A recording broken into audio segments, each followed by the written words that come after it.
미국의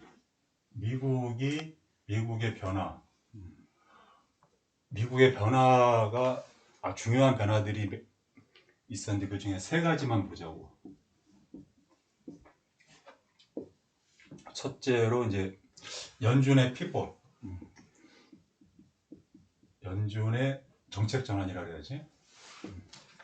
정책 전환이 있었고, 두 번째로는 우크라이나와 러시아 전쟁에 관한 그 미국의 러우 전쟁의 어떤 그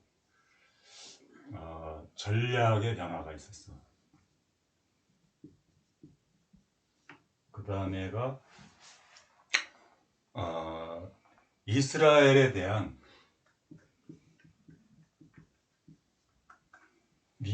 미국의 어떤 태도, 입장 변화가 좀 있었고, 일단 뭐 요거 두 가지는 크게 뭐 가시적인 건 없어. 예. 가시적인 건 없고, 이거는 가시적인 게 너무 뚜렷하지. 뚜렷하고, 그래서 요거를 좀 많이 다루겠지만, 일단 요거도 좀 보자고. 일단 러우 전쟁의 전략 변화가 뭐냐면은, 러시아가 지금 우크라이나 영토의 대략 한 20% 정도를 차지하고 60%요? 20%. 20%. 예. 버티기 전략으로 들어갔어. 예. 그러면은 손자병법에 그런 말이 있잖아. 수성은 적은 병력으로 되는데 공성은 10배의 전력이 필요하다 그랬거든. 예. 이제 우크라이나가 잃어버린 땅을 찾기 위해서는 러시아를 압도할 수 있는 전력이 필요한 거야. 예. 그럼 이제 어떻게 해야 돼? 더 많은 병력이 필요하겠죠. 아니면 압도적인 기술이 기술이 있어야 되는데. 그런데 그 미국 의회에서 우크라이나에 대한 그 지원을 중단했거든. 예. 어떻게 해야 될까?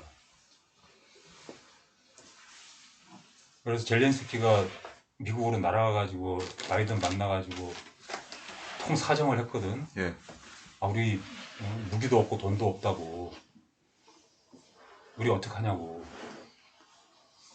우리 어떻게 해야 돼? 우크라이나는 어떻게 해야 되나? 그래서 미국의 입장은 뭐냐면은 홀드 앤 빌드 전략으로 이제 시키고 짓는다. 현실주의. 그 뭐냐면은 이제 장기전이라 이거야.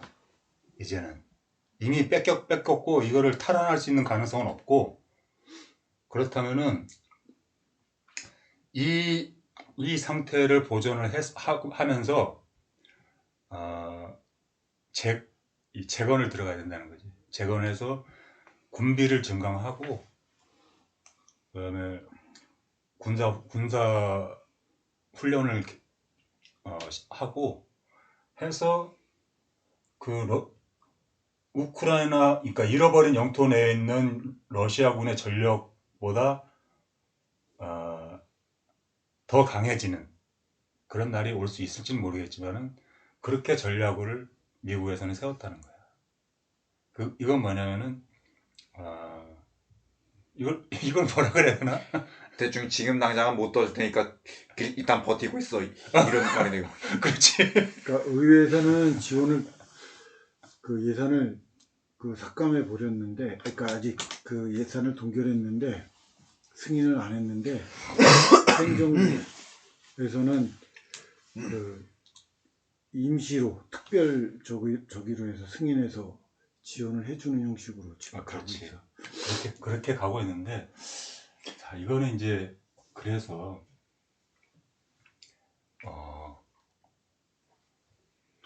그냥 이제는 산발적인 뭐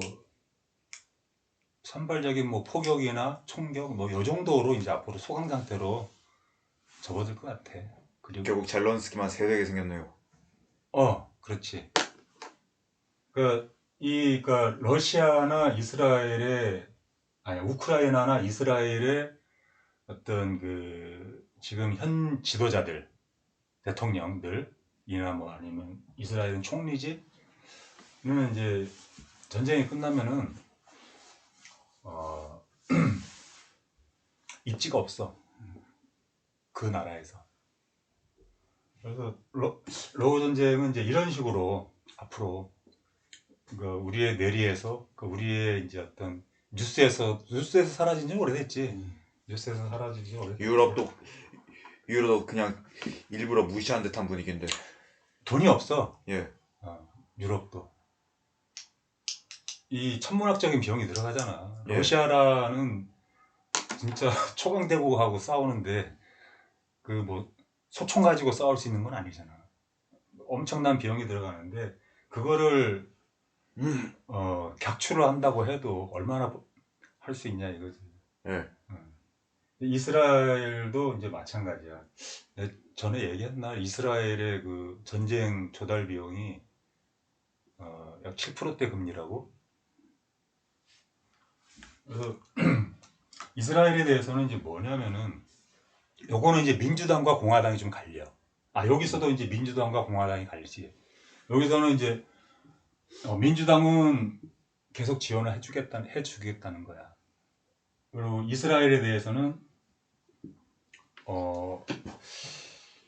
바이든이 그랬지. 바이든이 며칠 전에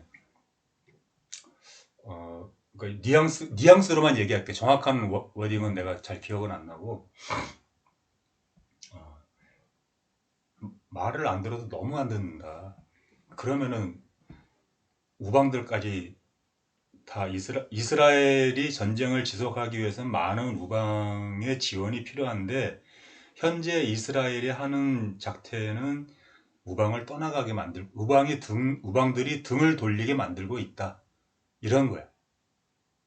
거기에서 지금 민주당에서도 약간 반 이스라엘 그 분위기들이 확산되고 있는 분위기고, 근데 공화당은 아니지. 공화당은 꼭 그렇지. 아마 엄청 지원하자고 하겠죠. 근데 사실 언제 들었던 얘긴데 바이든도 사실 뼛속까지 친이스라엘 성향이어갖고 그나마 반발하더라도 가시적으로는 제대로 못 내고 있다고 들었어요. 근데 이제 바이든 입에서 그런 말이 나왔어. 바이든 입에서. 왜 그러냐면 일단 오늘 아침 뉴스에 인질 3명에 대한 오인 사격이 있었구만. 이스라엘 측에서. 와. 그래가지고 그러니까 뭐냐면은 인질이 그렇게 많이 잡혀갔는데 인질 협상을 안 하고 있는 거야. 이게 이 인질들이 이스라엘 우방국들 사람들이거든. 그러면은 인질을 먼저 구조한 다음에 전쟁을 해도 해야 되는 거거든. 안 하고 있단 말이야. 명분상으로는 그래야 되는데 지금 이스라엘은 그냥 다 죽여라는 거라고. 그렇지. 이런 것밖에 안 보여요. 미쳐 날뛰는 놈으로밖에 안 보이는 거야. 우방국들 눈에는 이스라엘의 그 네타냐후가 그냥 미쳐 날뛰는 놈으로밖에 안 보이는 거야. 그럼 국제사회에서 이제 이스라엘이 고립될 가능성이 상당히 높지. 이스라엘이 우방국들로부터 고립되는 순간, 이스라엘은, 지금 노리는 나라들이 많단 말이야, 주변에. 많아. 적이 많아, 이스라엘은. 그렇지 않아도 적이 많은데, 그래도 미국의 함대가 2대나 가 있고, 그 다음에 우방국들의 어떤 돈으로 지원을 해주는 건 아니지만, 쉴드랑 그렇지. 커버가 있었고. 커버가 있는데, 그 벽이 무너지게 만드는 거지, 스스로가. 그래서 근데 미국에서까지 이런 이스라엘에 대한 태도 변화가 나타났다는 거는 굉장히 중요하지. 그런 의미에서. 가장 확실한 지원자였거든. 의미상으로는 중요하긴 한데 더 가신적인 게 조금 뭔가 재미가 없어요. 근데 그러니까 지금 이제 미국이 이제 이렇게 딱 버티고 서가지고 이스라엘이 하마스를 패도록 하고 있는 상황인데, 사실 지금 상황도 이스라엘한테는 좋을 게 없는 게 그동안 몇 번 중동전쟁도 다 미국이 지원해갖고 그 수많은 아랍 국가들이 덤볐는데도 죄다 깨졌잖아요. 근데 이번에 그 뭐였었죠? 아이언돔 그것도 실패했고 아이언돔은 깨지지 않았어. 깨지지 않았어요? 실패했다고 들었는데. 아니야. 그거 깨지지 않았어. 중요 시설은 다 지켜냈어. 그러면 뭐가 문제였? 그러니까 그거는 지금 드론이나 이런 거 아이언돔으로 그 방어할 수 없는 안 해도 되는 그거지. 지역들. 그런 것들이 근데 네. 아이언돔 자체는 아주 굉장히 성공적이야. 전 실패했었다고 들었거든요. 그러니까 이제 그러니까 꼭 지켜야 되는 핵심 시설들은 다 지켜냈고, 근데 그 범위를 벗어나서 이제 쏟아진 것들, 그런 것들은 포격을 받았지. 예. 예. 그런데 이제 거기에서 인명 피해는 없었어. 예. 중요한 거는 중요 시설물 피해도 없었고, 그 아이언돔은 잘 작동을 했고, 그 자기 역할을 다 했어. 그동안 제가 아이언돔이 실패했었다고 생각. 그 표현이 아마 그 내용이 아이언돔이라는 건 일정 정도 고도가 돼야지 되는 건데 예. 그 저기 활강해갖고 내려가는 사람이 예. 활강해서 내려가는 거 이런 것들은 아이언돔으로 잡는 게 아니야. 예. 저거 뭐지? 저거 타고 내려가서 활강하고 뭐 이러는 것들은 그런 건 잡는 게 아니야. 예. 근데 단지 헤즈볼라에서 포격하고 했었던 건 아이언돔으로 다 잡았고, 그러니까 헤즈볼라가 아니라 하마스 아니었어요? 아니 헤즈볼라에서 공격했는데 그 포격 다 잡은 거 있어. 그 시기에, 그 뒤에. 근데 하여튼 그것이 원래 자체가 방어가 불가능한 허점을 그 하마스가 치고 들어간 거지 아이언돔이 무너진 게 아니야. 예. 그걸 아마 그렇게 네가 잘못 이해했을 거야. 예. 오해했을 거야. 아무튼 이런 상황이면 미국 방금 말하셨던 함대 두 대가 빠져도 이상하지 않거든요. 빠지기만 하면. 함대가 빠질 것 같진 네. 않아. 이게 빠지진 않고. 근데 어쨌든 민주당에서의 어떤 반이스라엘 정서의 확산, 예. 민주당 내에서 이런 것들이 결국 이제 바이든 입에서 그런 우려의 말이 나오게 된 것과 이제 좀 맞물려 있고. 자, 근데 이제 이 연준의 정책 전환은 되게 극적이었지. 일단 지난달 그러니까 12월 FOMC 회의를 그러니까 대부분의 사람들은 어떤 그러니까 시장에서는 계속 금리 인하를 요구하고 있는 상황이었어. 시장에서는 금리 인하를 요구하고 있는 상황이었고, 여러 가지 지표들이 경기 침체를 나타내는 것들이 많이 있었거든. 그래서 파월이 일단 이번에 금리를 동결하면서 발언은 좀 세게 하지 않을까, 매파적 발언을 하게 되지 않을까, 이렇게 예상을 했는데 이게 파월이 미쳤어. 파월이 미쳐가지고 금리를 점도표가 먼저 나왔지. 점도표가 뭔지 알아? 몰라. 점도표는 이 FOMC에 참여하는 그 위원들, 각 연방은행의 은행장들이거든. 그러니까 필라델피아 연방은행이라든가 뉴욕 연방은행, 보스턴 연방은행, 이런 연방은행의 은행장들이 참여를 해가지고 앞으로 금리 수준을 어떻게 하는 게 좋을 것인가에 대해서 점을 찍는 거야. 이렇게 점을 찍는데 24년, 25년, 26년에 대해서 그 점도표가 나오는데 24년 점도표가 대략 4%대, 25년 점도표는 약 3%대, 26년 점도표는 2%대로 찍힌 거야. 이게 점도표가 여기가 중간값, 이 점들 찍어놓은 중간값이 24년도에 4.75야. 4.6 정도? 4.6이야? 4.8이야? 4.8이었나? 하여튼 그 정도. 그러면은 지금 5.5%니까 약 3번 정도의 내년에 3번 정도 금리 인하가 필요하다라고 보고 있다는 거지.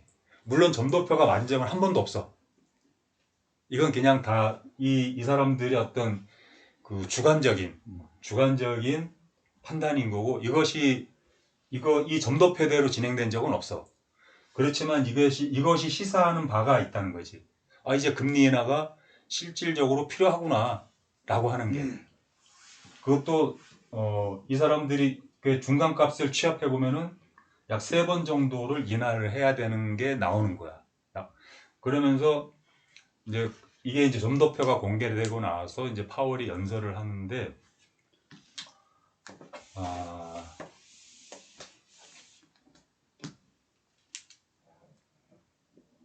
일단 이 전날 뭐 소비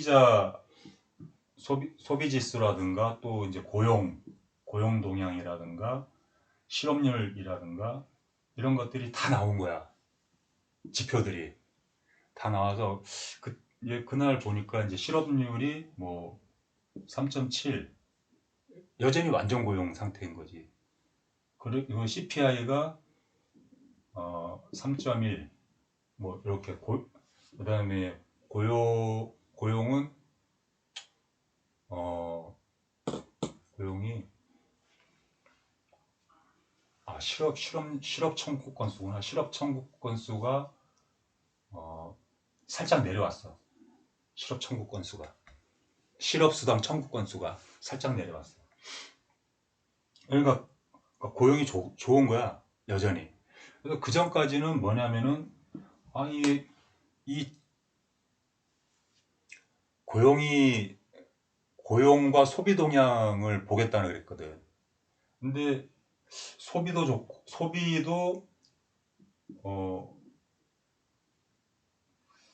소비 지표도 잘 나오고 고용 지표도 잘 나온 거야. 그래서 그러면은 당연히 이 고용이 여전히 강하기 때문에 금리를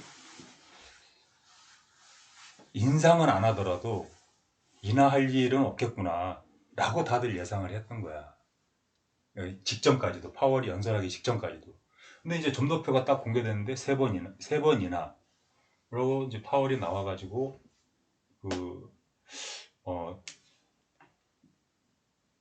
우리는 승리했다야.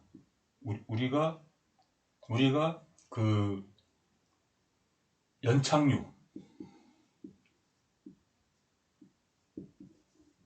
우리는 경기를 연착륙이 가능해졌다.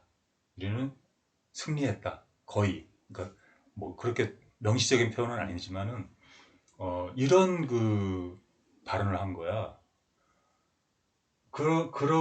그러면서 이제 막 그 국채 금리가 4%를 깨고 내려갔어. 지난달에 5%였잖아. 5%였거든. 불과 한 달여 만에 그러니까 직전까지는 4.2%였어. 그러니까 이 FOMC 회의 직전까지는 4.2%였었는데 이제 이게 3.9%가 된 거야. 국채 금리가. 그리고 환율도 그러니까 달러 가치가 내려가서 그 달러 인덱스도 처음엔 101대로 떨어졌다가 갑자기 또 소폭 상승했더라고. 102대가 됐는데 지금 달러 인덱스도 내려가고 있어요. 약달러가 진행되고 있다는 거야. 달러 약세. 자, 이렇게 되면은 이제 그 미국이나 중국에서 환율을 방어하기 위해서 미 국채를 더 이상 매각하지 않아도 되는 거야. 그동안은 환율을 달러가 강세였으니까 자기네들 환율이 자꾸 떨어지잖아. 그러니까 그거를 방어하기 위해서 계속 미 국채를 내다 팔았었거든. 근데 이렇게 이제 달러가 약세로 돌아서면은 더 이상은 이제 중국이나 일본이 미 국채를 내다 팔지 않아도 되는 거야. 내다 팔지 않아도 되고, 올 초에, 아니 12월 초에 있었던 미 재무부 그 국채 입찰에서 아직 뭐 일본이나 중국 같은 큰 손들이 참여하진 않았는데, 달러 이 채권 그 수익률이 이제 채권 가격이 올라간 거야, 이제. 그러면서 이제 일단 채권 시장에서 그러니까 채권이 고공행진을 하기 시작한 거지. 지금 이제. 그러면서 이제 이 미국이 물론 이제 금리가 더 내려가야겠지. 더 내려가야 되고, 그래서 이제 뭐 이런데 비용을 이제 재무부에서 조달을 해야 될 거 아니야. 그러면은 채권 이자를 조금 내는 게 더 유리하잖아. 그래서 금리는 더 내려가야 되는데 너무 이제 갑작스러웠던 거지. 보통 이제 연준에서 금리를 인상하거나 인하할 적에 어떤 식으로 하냐면은 우리 금리를 이제는 뭐 처음에는 더 이상 안 올려도 될 것 같아요. 동결. 그 다음에는 이제 어쩌면 우리가 앞으로 금리를 인하하게 될 수도, 금리 정책이 바뀔 수도 있을 것 같아요. 이렇게 뉘앙스를 주고 한 서너 달 시장이 준비하게 한 다음에 이제 우리가 금리를 이제 더 이상 인상하지 않고 인하하겠습니다 하고 몇 달 있다가 금리 인하를 들어가거든. 근데 이 과정이 한 두세 개가 축소가 돼 버린 거야. 과정이. 이게 뭐냐면은 지금 이제 시장에서 분석하기는 얘네들이 내년 3월에 금리를 인하를 하게 될 것 같다. 연준에서. 왜냐하면 이게 인상이든 인하든 이것이 시장에 반영되는 데는 보통 6개월 정도의 시간이 걸려. 6개월 정도. 그러니까 급했던 거야. 뭔가 급했던 거야, 지금. 제롬 파월이. 그러니까 FOMC 그 참여한 위원들조차도 뭔가 쫓겼던 거야. 어젠가 어제였나 오늘이었나 뭐 윌리엄스 뉴욕 연방은행 총재가 제롬 파월의 그 판단은 개인적인 거고 너무 성급했다 라고 이제 비판하는 그런 기사가 나왔고, 그 다음에 심지어는 이제 월스트리트 저널까지도 미국 그 언론에서조차 제롬 파월이 제정신이 아닌 것 같다.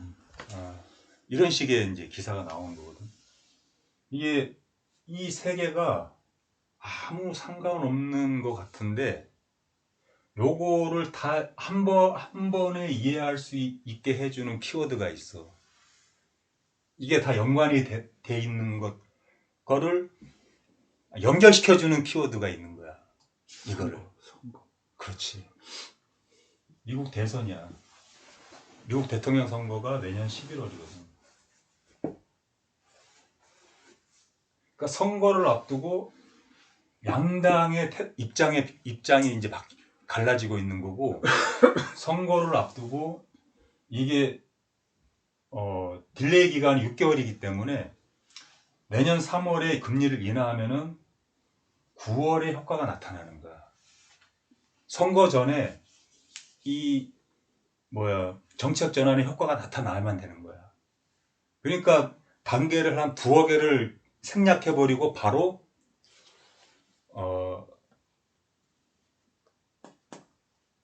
이 연준의 그 정책 전환이 일어날 수밖에 없었던 거지. 그래서 3월, 5월, 그 다음이 6월인가? 선거 전에 다 이걸 하게 될 거라는 거지.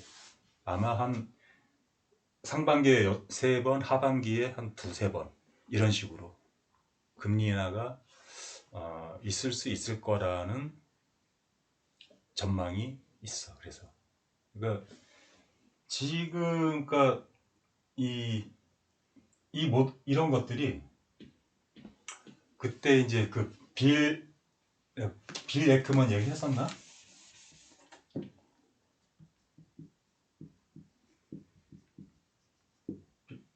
그러니까 그 월가의 황제가 있어. 월가의 황제가 누구냐면 제이미 다이먼이라고, JP 모건 회장이 월가의 황제야. 그리고 이제 이 가장 큰 그 채권 시장, 가장 중요한 채권 시장에 왕이 있어. 빌 그로스라고. 빌 에크먼은 이제 지난달 내가 소개하기 전까지만 해도 이 사람은 그냥 월가 채권계의 그냥 큰 손, 그냥 거물, 뭐 요 정도였어. 위상이. 뭐 한 20조인가, 뭐 20조 달러? 20조 달러의 채권을 운용하는 그 회사 대표니까 뭐 그냥 뭐 월가의 뭐 큰손, 뭐 월가의 거물, 뭐 채권 거물 뭐 요 정도였었는데, 이 사람이 미 국채 10년물 금리 5%일 때 이 정도면 충분하다. 그래서 그동안 자기가 그 채권에 대해서 가지고 있던 숏 포지션을 여기서 정리했거든. 정리하고 바로 한 달 만에 지금 3.9%가 된 거야. 한 달 만에. 그러니까 기가 막힌 타이밍에 포지션을 정리를 한 거지. 그러면서 이 사람이 이제 채권의 왕자가 된 거야. 채권의 왕자. 이제 빌그로스한테 이제 왕위를 이제 물려받아야겠지. 그래 이 사람이 뭐라 그랬냐면은, 일단 그 연준을 향해서 빨리 금리를 내려라. 이제 빨리 그 정책 금리, 기준금리지. 기준금리를 내리지 않으면은 시장이 내년에 큰 충격을 받을 것이다. 그렇게 경고를 했어. 그러니까 11월 말인가 12월 초쯤에. 그래서 그래도 뭐 이런, 그러니까 뭐 시장에서는 이렇게 요구할 수 있는 거니까, 이 사람, 그러니까 우리는 이제 또 어떻게 생각하냐면, 이 사람이 롱으로 포지션을 바꿨나? 이제 또 이렇게 생각을 하는 거지. 이 사람이 숏 포지션 청산하고 이제 롱으로 갈아탔나? 이제 이렇게. 그러니까 기준금리 자꾸 내리라고 이제 얘기하는 거지. 그렇게 생각을 했었는데, 그러니까 그런 예상을 다 뛰어넘고, 그러니까 그때 이제 시장에서의 논리는 뭐였냐면은, 정책 금리에서 인플레를 빼는 게 실질금리인가? 기준금리에서. 물론 원래는 이제 테일러 준칙이라고 하는 게 있어. 그러니까 실질금리가 얼마가 적절한가를 계산하는 그 방정식이 있는데, 근데 그게 안 맞으니까 계속 변형된 테일러 준칙, 그 다음에 또 변형된 테일러 준칙이 나오고 막 그래. 그래서 그냥 간단하게 하는 그냥 직관적으로 보는 것도 필요할 것 같아. 그러니까 정책 기준금리 5%, 5.5지, 5.5%에서 지금 인플레 3.1이잖아. 그러면은 2.5가 높은 거잖아. 그러니까 이렇게 간단하게 계산해도 이렇게 나오거든. 근데 지금 테일러 준칙 변형된 테일러 준칙에 의해서 이제 이걸 뽑아보면 대략 지금 적당한 게 3.7, 3.7% 정도 나온다 그러더라고. 근데 어쨌든 이 금리를 내리는 게 그러니까 뭐냐면은 인플레가 꺾였으니까 또는 경기 침체가 왔으니까 경기 침체의 어떤 그 징후는 전혀 없거든. 지금 지표상 고용 좋고 소비 좋고 이러면은 경기 침체가 올 일이 없잖아. 그러니까 너무 기준금리가 인플레보다 너무 높다. 이걸로 이제 시장에서는 논리를 세울 준비를 하고 있었던 것 같아. 근데 파월은 더 앞서간 거지. 지금 우리의 금리가 충분히 제약적이고 이것이 어떤 경제의 어떤 너무 오랫동안 유지해서 경제에 문제가 생기기 전에 우리는 이걸 완화할 필요가 있다. 다만 이제 하나 남겨두는 카드는 이제 QT라고 재정, 그러니까 정확하게는 이제 대조표,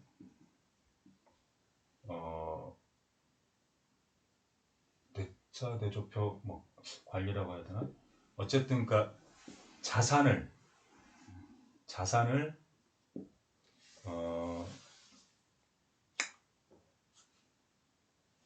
계속 이제 처분하면서 자산은 이제 채권이지. 채권을 계속 이제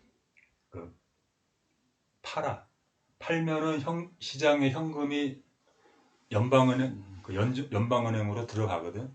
그러면 이제 시장의 유동성이 줄어드는 거야. 그러면 이제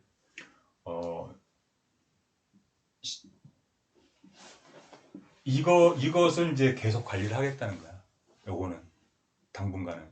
요거는 이제 마지막 카드로 남겨놓고 금리는 인하를 하겠다. 자, 근데 이런 것들이 이렇게 급작스러운 이런 미국의 이렇게 변화들이 결국은 대선과 맞물려 있더라.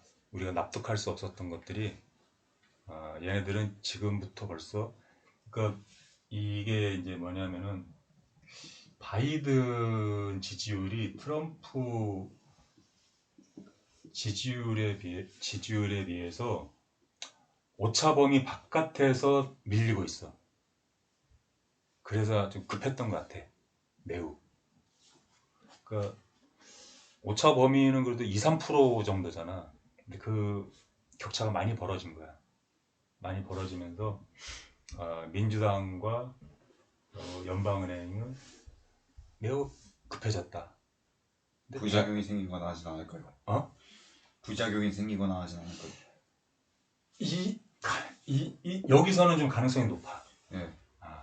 여기서는. 이거는 뭐 어쩔 수 없는 부분인 것 같아. 이거는 근데 이거는 전 세계 경제에 미치는 영향이 상당히 크거든. 네. 그래서 요거는 이제 결국은 게 후유증이 오겠지. 언젠가는. 이게 이제 2025년일 가능성이 높은 거야. 선거 끝나고. 왜냐면은 정책의 딜레이 효과가 반년이잖아. 반년이면은 25년도에 이 효과가 나타나기 시작하는 거야, 이제.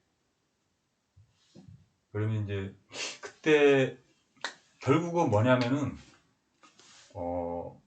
얘네는 선거를 앞두고 재정 정책을 완화적으로 갈 수밖에 없어. 돈을 푼다는 거야.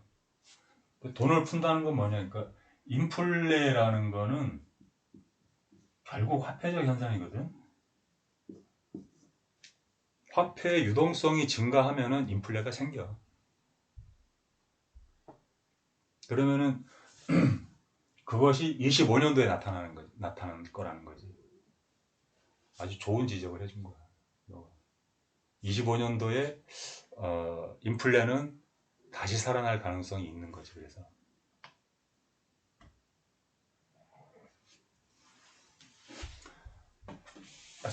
오늘 요거를 그러니까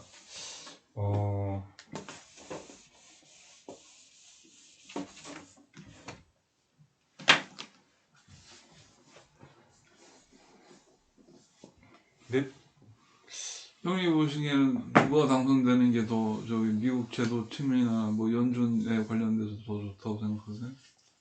그런 게 어딨어. 미국 제도 우리한테 더 좋은 게 유리하죠. 어딨어. 아니 저는 저기 그 트럼프가 미국에 더 좋은 거는 그런 거는 미국과 북한 사이의 관계를 그 떠도는 소문에 의하면 이제 좋게 막 가깝게 갈 수 있겠다라는 얘기를 하는 것 같아서. 그러니까 이제 그 개별 측면마다 다양하게 있는 거지. 예. 미국의 무엇이 좋다에 대해서는 트럼프가 된들 바이든이 계속 한들 뭐 크게 변화가 있을까? 연준대로 가는 거고. 아 근데 그 김호준이가 떠드는 그 방식에 의하면 미국이 트럼프가 되면은 북한과 반드시 어떤 해결점을 찾을 것이다라고 얘기를 하는 것 같아요. 아, 그럼 쉽지가 환상아닐까? 않아. 환상아닐까? 환상. 쉽지 않아. 지구가 더 빨리 멸망할 거라면 또 모르겠는데. 그러니까 아니 그런 전망들이 있어. 그래서 트럼프 지금 소위 대한민국 좌파들이 트럼프를 기대하고 있는데 우파의 기대를 얘기해 줄까 그러면은 대한민국 우파 트럼프가 되면은 미군 철수 얘기가 나올 거 아니야.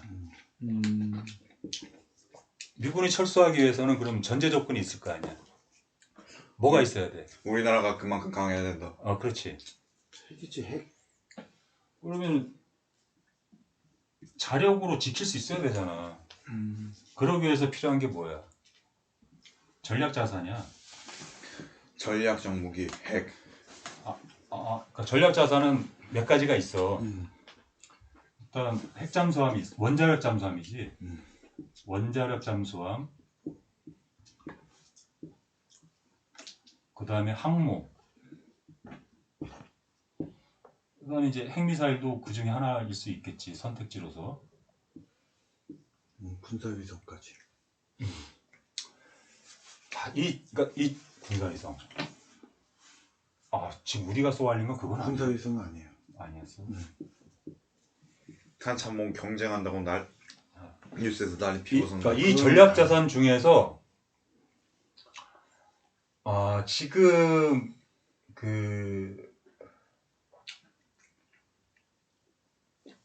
국민의힘에서 이제 원하는 거가 있어. 두 가지가 있어. 여기에. 이거를 작년부터 띄웠어. 작년부터. 그런데 미국에서 니네 그러면 안 돼. 민주당에서 확실하게 선을 긋거든.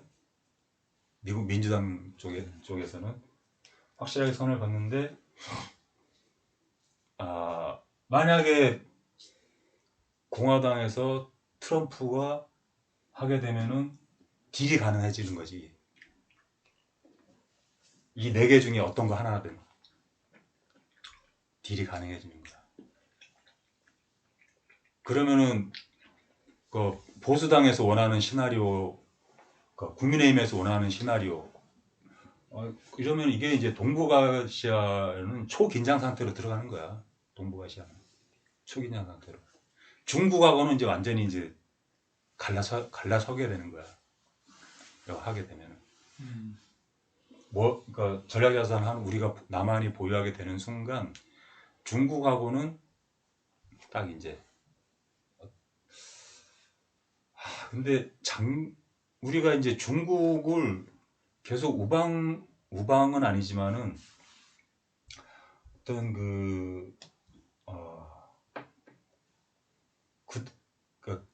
그동안의 관계를 앞으로도 유지할 수 있는가라는 입장에서 봤을 때는 이미 물 건너가긴 했어. 사실은 이제 관계는 다시 이제 옛날로 돌아갈 수 없는 관계가 된 거야. 미국에 의해서 됐고, 그러면은 이제 바이든은 내가 할게, 내가 할 테니까 니네는 그냥 반도체나 열심히 만들어, 이거였다면은, 트럼프 같은 경우는 니네 고사작전. 뭐 하나 줄까? 아니, 이럴 수도 있다는 거지. 뭐 하나 줄까? 이 네 개 중에 하나만 있어도 되잖아. 근데 하나만 가지고는 안 되지. 이게 커플로 있어야 돼. 커플로. 하나만 가지고는 참 쓸모가 없어. 어떻게 보면 있어야 돼. 자, 근데 이게 옳은 길인가 이렇게 가는 게 하는 문제를 또 다시 얘기를 해봐야 되겠지. 동북아시아의 긴장이 아주 더 첨예하게 되는 거지. 동아시아뿐만 아니라 전 세계가 그러지 않을까요? 트럼프가 대통령 되면 이스라엘 되려 전폭적으로 지원해 줄 것 같은데. 그치. 우크라이나는 맞대고.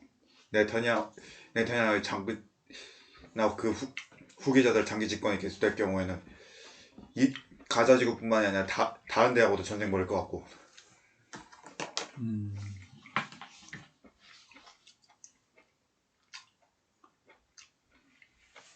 뭐 철수 얘기 꺼내면서 뭐 돈거래, 국방비 관련 돈거래가 뭐 그런 얘기 나오고.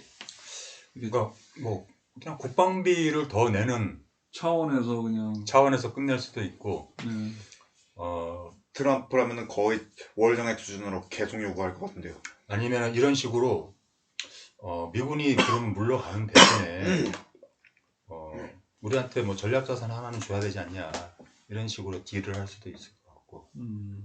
근데 미국의 어떤 미국에서는 전략자산을 내주는 게 쉽지는 않을 거야. 결코. 여러 가지로. 그러니까 그 사람의 미친 듯한 결정으로 인해서 한반도가 좀 평화로워졌으면 좋겠는데 하노이 회담 갈 때 저는 기대 되게 많이 했어요. 저기 미국하고 북한이 뭔가 좀 하는구나. 그래서 휴전선이 최소한 뒤로 뭐 또 후퇴한다거나 아니면 관광지가 될 줄 알았거든요, 저는. 그러니까 미국을 이끌고 있는 어떤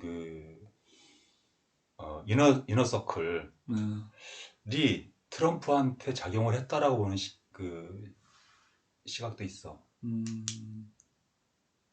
트럼프한테. 그러니까 그동안 이제 공화당이나 민주당이나 누가 정권을 잡아도 변화가 없었단 말이야. 한국에 대한 태도가 아니, 그러니까 북한에 대한 태도가. 그런데 그게 갑자기 트럼프의 어떤 트럼프가 그렇게 변화를 하고, 그러니까 뭔가를 진짜 줄 수 있을 것 같은 언론 플레이가 있었거든. 근데 막상 갔을 때 이게 딱 바뀌었던 거는 아주 치열한 이너서클의 어떤 그 로비가 있지 않았었나, 그리고 그것이 성공한 것이 아닌가라는 그런 이제 음모론적인 시각도 있어. 즉 가시적인 변화는 없는 거죠. 그래서 그 하노이 회담을 보고 나서 결국은 공화당이 대통령이 되든 미국이 대통령이 되든 당의 문제가 아니고 개인 성향의 문제일 수도 없다. 이거는 미국의 어떤 그 미국이 만들어낸 도령면. 미국이 미국의 어떤 그 중요한 국책은 한 개인이 바꿀 수 있는 게 아니다라는 느낌을 받게 된 거지. 그래서 트럼프가 걔도 북한 대북 정책이 변화한다는 거는 그 하노이 회담이 보여준 거야. 바뀔 수 없다. 트럼프는 사업가니까요. 정책을 바꾸는 것보다는 돈을 조금이라도 더 떼먹으려고 하겠죠. 그런 의미에서 그 음모론이 더 설득력 있는 이유예요. 5분간 휴식을 해야지 이제. 예.